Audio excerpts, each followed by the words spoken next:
Cena Preta, para mim, é a luta de todo dia para ser gente.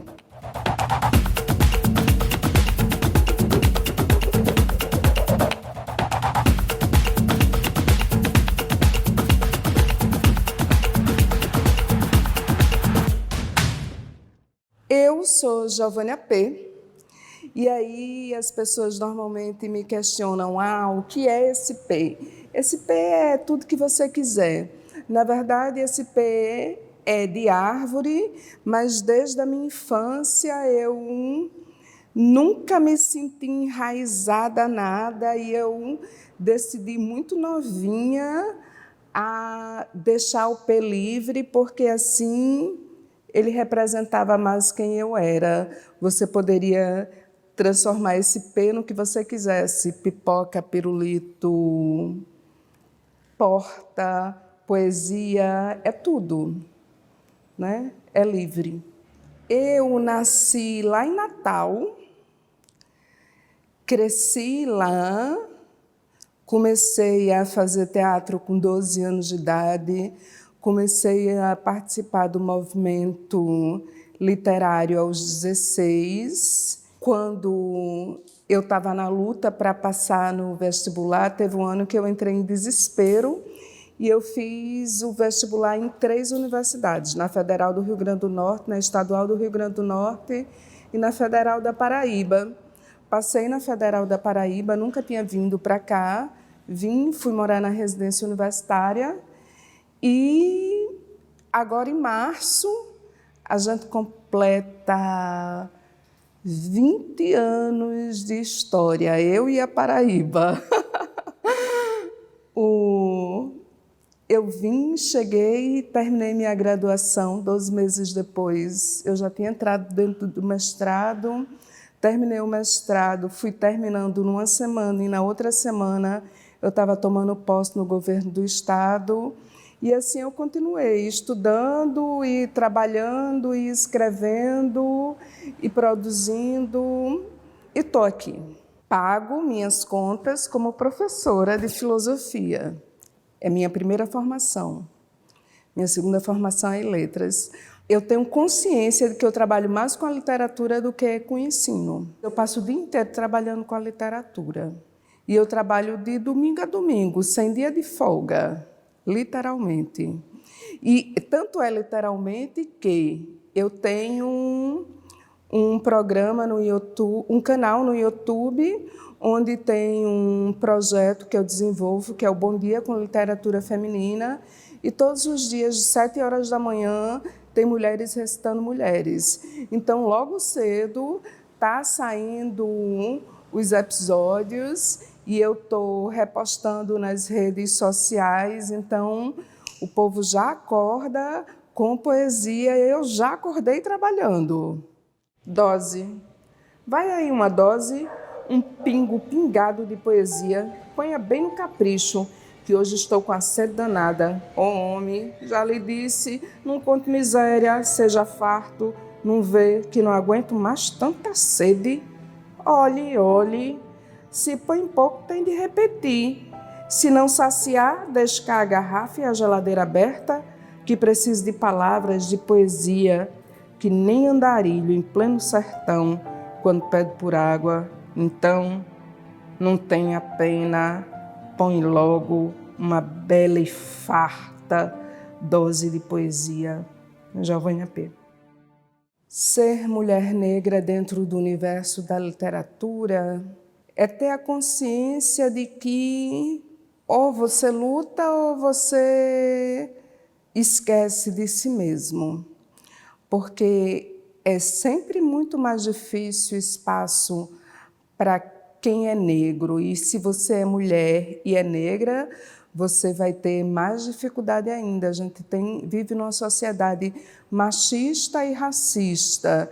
Então, é a luta diária para ser você mesmo e, ao mesmo tempo, para conseguir desenvolver o seu trabalho, para conseguir que lhe respeitem e que você não seja vista apenas como objeto. E isso é interessante porque, por exemplo, eu escrevo poesia erótica E aí, uma das coisas que eu fiz foi, cada uma das minhas obras tem uma temática distinta, para que eu não seja objetificada. Então, eu tenho uma obra de poesia erótica, mas eu tenho uma obra de poesias políticas e sociais.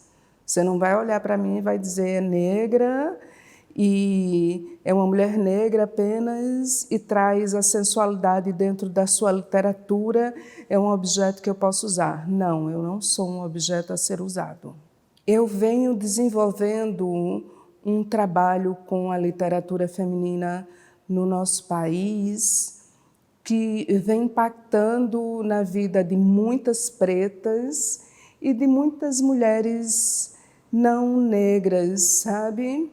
Mas principalmente na vida das mulheres negras, porque quando eu comecei a fazer o Livro das Marias, eu observei que a gente precisaria fazer um livro com mulheres negras, porque era uma demanda distinta. E quando eu fui fazer as escrituras negras, eu analisei que a maior parte daquelas mulheres nunca tinham publicado, que grande parte delas, pela primeira vez, estavam publicando naquela obra.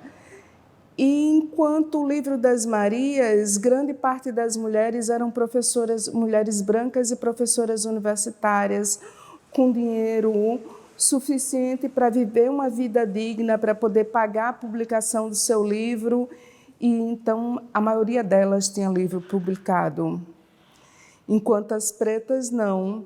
E eu vou lançar o edital do livro das Escrituras Negras 4. Em todas as minhas coletâneas tem sempre mulheres que estão publicando pela primeira vez ali. E eu fico super feliz em ver pessoas como Janaína, que é uma escritora lá do Rio de Janeiro, Janaína Neri, que ela publicou pela primeira vez comigo e ela sentia muita dificuldade em se autoassumir enquanto escritora, porque aquele termo escritora parecia não nascer para ela, como muitas mulheres sentem. E o movimento que a gente vem criando, que é uma rede mesmo de se ajudar, de se apoiar, foi fazendo com que ela fosse se empoderando, tomando consciência da sua capacidade, da sua escrita, e hoje em dia ela se reconhece, hoje em dia ela tem uma fala altiva para falar sobre sua literatura e a literatura das demais, então isso me deixa muito feliz. Fernanda Luiza, lá em São Paulo, publicou pela primeira vez comigo e agora ela já está com 2 livros individuais publicados. Então, essas coisas são muito legais, porque você vê que é importante o trabalho que se faz, sabe? Tem uma escritora em São Luís, em Caxias, no Maranhão, que ela começou a publicar os contos dela comigo, continua publicando, e uma coisa interessante é que algumas das pessoas que começam a publicar comigo, elas não param mais, e aí todo edital que eu faço, elas entram. E aí vai chegando outras, mas fica aquele grupinho ali que é cativo, né? E aí eu vejo a Meridawa falando da importância de repente, conseguir tirar da gaveta tudo aquilo que estava guardado durante tantos anos, e ela já é uma mulher com mais de 50 anos de idade, começando a se reencontrar e a se redescobrir escritora, pelo menos a partir do momento em que ela toma consciência da sua potencialidade e de que o termo escritora é para ela. Eu tinha 18 anos de idade e, estranhamente, eu ia para a biblioteca todos os dias para ler Manuel Bandeira, e Bandeira me ensinou que poesia pode ser simples e complexa, pode aparentar ser simples para o leitor e ter toda uma provocação e toda uma reflexão do escritor ali, que aos leitores mais aguçados vão conseguir olhar nas entrelinhas e perceber que tem coisas a mais. Então, eu aprendi muito com Bandeira. Vixe Maria, salve meu pai Bandeira. O Augusto dos Anjos, teve uma época que eu andava o tempo inteiro com o livro de Augusto dos Anjos. Até hoje eu tenho essa versão do livro dele, desde a minha adolescência. E o livro é todo rabiscado, né? Todo cheio de poesia. Alta de Souza, que é uma representatividade muito forte para mim, principalmente enquanto mulher negra, porque ela é uma escritora negra do interior do Rio Grande do Norte, de Macaíba, que há um século atrás conseguiu se estabelecer enquanto escritora no nosso país. E, de repente, quando eu a vi numa coletânea dessas para ler para a escola, junto com Drummond, eu olhei assim e fiz, que coisa mais linda, porque tem um monte de gente que está aqui na Paraíba, que é do Rio Grande do Norte, e que não sabe que existe uma escritora tão forte que, numa época ainda tão difícil para a mulher negra, consegue se estabelecer nacionalmente. De forma que o prefácio do livro dela foi feito por Olavo Bilac. Então, ela tinha que estar muito sólida, né? O seu trabalho tinha que estar assim, muito afirmado para ela conseguir ter um prefácio de Olavo Bilac. Mesmo que a gente tenha aquele problema de que é preciso que um homem vá e outorgue, um homem branco vá e outorgue o nosso trabalho, mas mesmo assim você olha e faz, essa é uma grande referência. E se uma grande referência está abrindo para a preta, porque a preta também é uma grande referência.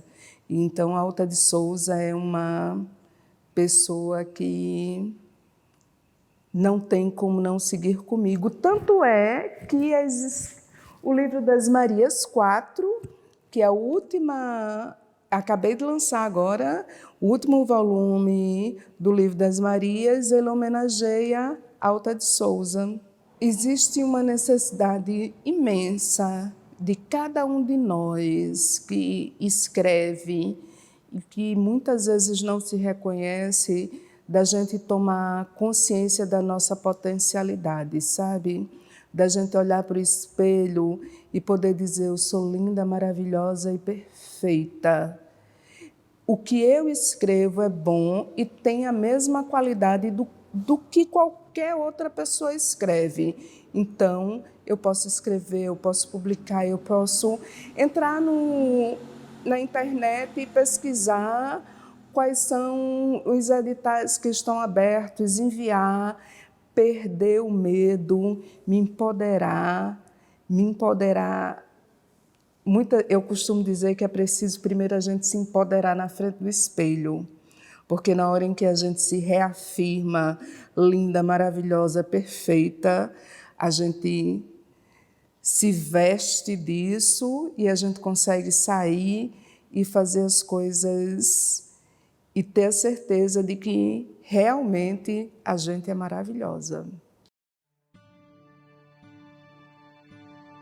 Quantos quarteirões do mundo percorri sem sapatos, mas ela, silenciosa, maternal, manto da minha alma, nas noites sem chão, o choro para curar a dor, o pulso para amanhecer, o contentamento para florir caminhos.